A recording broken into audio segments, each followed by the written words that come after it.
the clubs really went into this because they're the ones who run the events.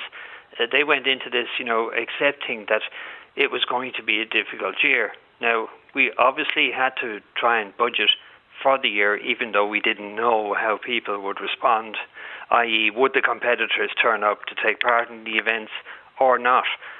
Unfortunately, we're running short of where we need to be, and I think it's worthwhile at this stage reminding everyone that the problem hasn't gone away just because we made a decision in January, to go ahead with the sport. So we have to bring everybody back to the table, have another look at it, have another chat at it from every side, and see, are there other solutions that we haven't considered yet, and what do we need to do both for the remainder of this year and more particularly for next year. We know that circuit racing numbers have been falling off for various other different reasons in the last couple of years, but rallying has been your mainstay. Rallying numbers, though, are starting to fall off. That must be a worrying trend. The financial side of it is just one side of it, but, I have to keep coming back to the people who run the events. They're volunteers, John. They do all this in their own spare time.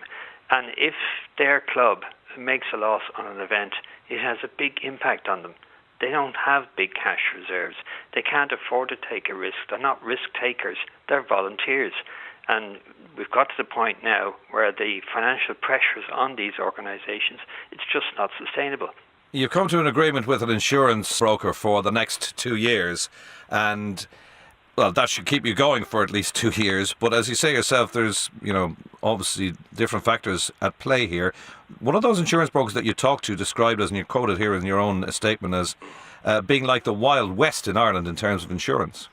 Yeah, well, in fact, that was a Lloyd's broker in the sense that there's a small body of people sitting in one floor of the Lloyd's building in London, and they are the people who take on these sorts of risks.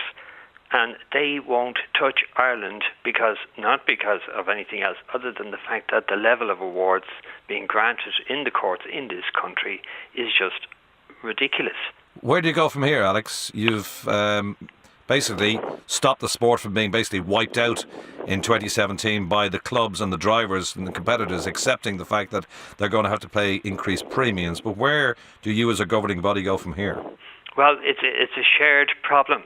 It's no point in us sitting in head office stating we have to do A, B and C, because at the end of the day, if the competitors can't afford to take part in the sport, then we're at nothing.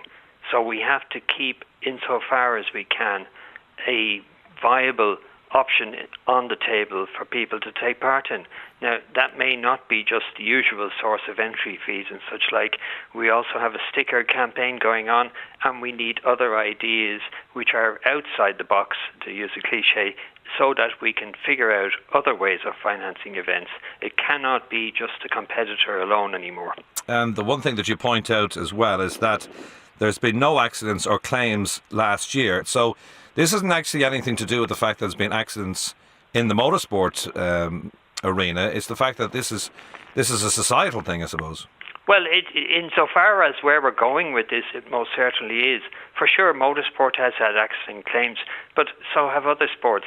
The problem we have is the fact that insurers will not go into court to fight cases on the basis of a pitch which simply is unplayable for them. Ask yourself the question, I said it in a paper today, ask yourself the question, why do insurance people not want to go into court before a fair-minded judge to have a case heard and decided? Simply because it's too expensive. Basically, they're settling out of court, is that what you're trying to say? Exactly.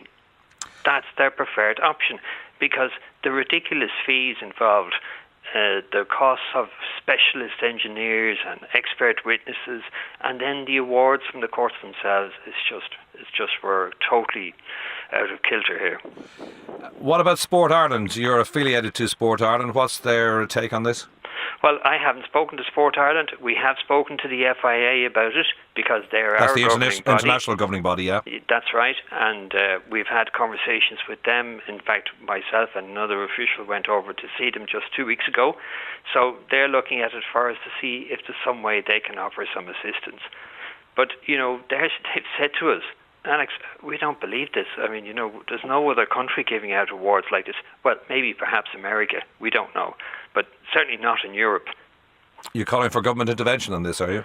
Not exactly, because I don't know how the government can influence. I mean, they have produced report upon report, but they created the Personal Accident Insurance or Assessment Board some years ago. But that's just been bypassed. Put it back, give it power, give it teeth, let it make the decisions and the awards that it was put there for. It has a revised book of quantum, which is the Bible in terms of the value of a particular injury. Then the insurance companies can work to that. They know what they're exposed to. But at the moment, you might as well tear up that book.